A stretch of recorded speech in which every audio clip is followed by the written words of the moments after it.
Hi Nargis, how are you? I'm good. How are you, Julie? I'm good. Nargis is joining us from Vancouver. So Nargis, welcome to my YouTube channel. Thank you. And do you want to tell my viewers about yourself? Yes. So I am a world-renowned leadership communication expert, public speaking coach, communication skills trainer, author, best-selling author, and virtual speaker. I'm also a wife and a mom. People never throw in the personal stuff, but it's so much of our lives, right? Our families. And that's me. That's me in a nutshell. So let's start by talking about you being an author. So, which is the book you've written, and you want to tell my viewers about your book. At the same time, what are your likes in what you read, and that's something. Let's throw light on that. Oh, absolutely. So I love reading. I try and read a book a week, but sometimes it extends to 2 or 3 weeks. So my book is called Capture the Spotlight. It's about public speaking presentation skills. It's on Amazon. But right now I'm reading Atomic Habits by James Clear. It is a great book. So it changes the way you look at goals. I'm very goal-oriented, very goal-oriented. And he changes your thinking from looking at goals as finite points in time to looking at them as systems and processes that you need to implement into your life.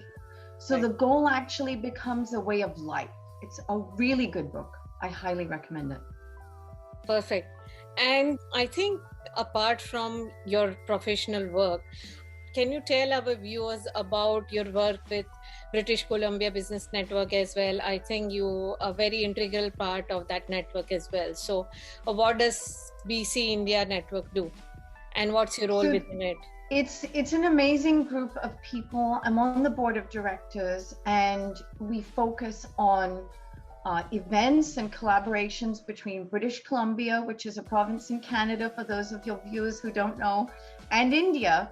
And so we do a lot of collaborative events with the British Columbia government, with the Greater Vancouver Board of Trade, with the World Trade Center.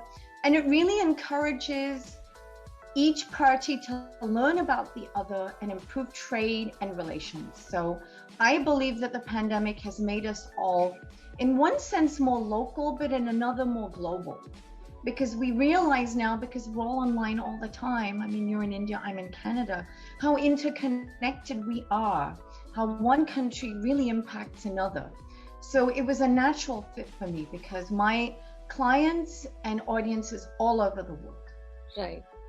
So Nargis, it is a very interesting work, and since you are very closely working with the personal development, the viewers would like to know your any advice you have for young women entrepreneurs who are just starting off, women startups, or people who are struggling with their work-life balance and personal life at the same time.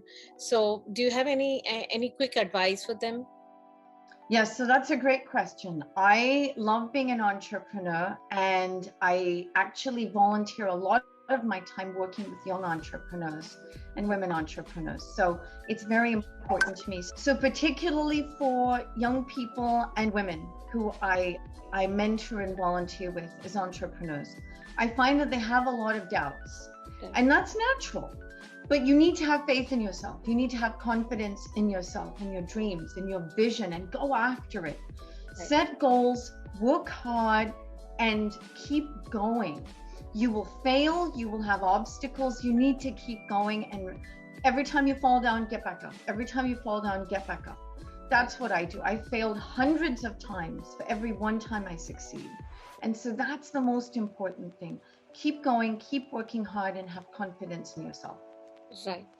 And Nargis, since you have this wonderful advice for young women entrepreneurs and women startups, we would like to know what motivates you to keep going every morning, when you wake up and you have to go through various aspects of your life, because now everybody's struggling with COVID within the family. Yes. Most of us are working from home. So how do you keep yourself motivated during this time? So the first thing is family, exactly what you said. My family is one of the motivating factors for me at the very beginning when I started my company. It was to help my family. And so my family is a motivating factor for me, but also my biggest why. I think what you're asking is, what's my why? What's my deep internal why for what I do? And for me, it's helping people reach their potential. See, I think people are stuck in jobs, or they're in jobs, and their leaders, their bosses don't see their potential. Right. So when I coach someone, when I train a team, my goal is to help those people realize their true potential, their God-given potential. And most people never get there. They never realize it because they don't know they're capable of so much more. And communication really lets people see what you're capable of. So if you have a great idea for a project, you want to pitch something to your boss, you want a promotion, you want a raise, how are you going to do that? How will you communicate it effectively to convince the other person or the other team, hey, this is a great idea, listen to me? That's what I help people do. And that's what motivates me every day. All right. So since you have already reached certain level in your life, I know that you do have something which you still want to achieve. So do you want to talk about what you want to achieve, what is left for you to achieve? Well, I'm writing my second book right now, which is taking much longer than the first book. So the first book didn't take this long. It's been a challenge for me to finish the second book. So that's my big goal right now. I also love helping people. It is about, I don't think there'll ever be a day when I stop helping people. It is about giving back. It's about contributing to society and being part of that. If this year has taught us anything, is that we're in it together. We need to help each other. It's about kindness and compassion and empathy. Those are all values that are really important to me. So it is about giving back and being a productive member of society. That's my biggest goal every day. So good luck with that. Nargis, thank you so much for being on this platform. I know that you're extremely busy, but thank you for taking out time and giving me this interview. Thank you so much, Julie. I appreciate you inviting me on, and I hope that I helped inspire someone to become an entrepreneur or improve their communication skills or be productive and reach their potential. I'm sure you have, and I'm sure that many women from around the world would love to watch you talk. If you're watching my channel for the first time, we have amazing women like Nargis on this platform on a regular basis. So do subscribe to my channel. Thank you so much, Nargis. Bye. Bye-bye.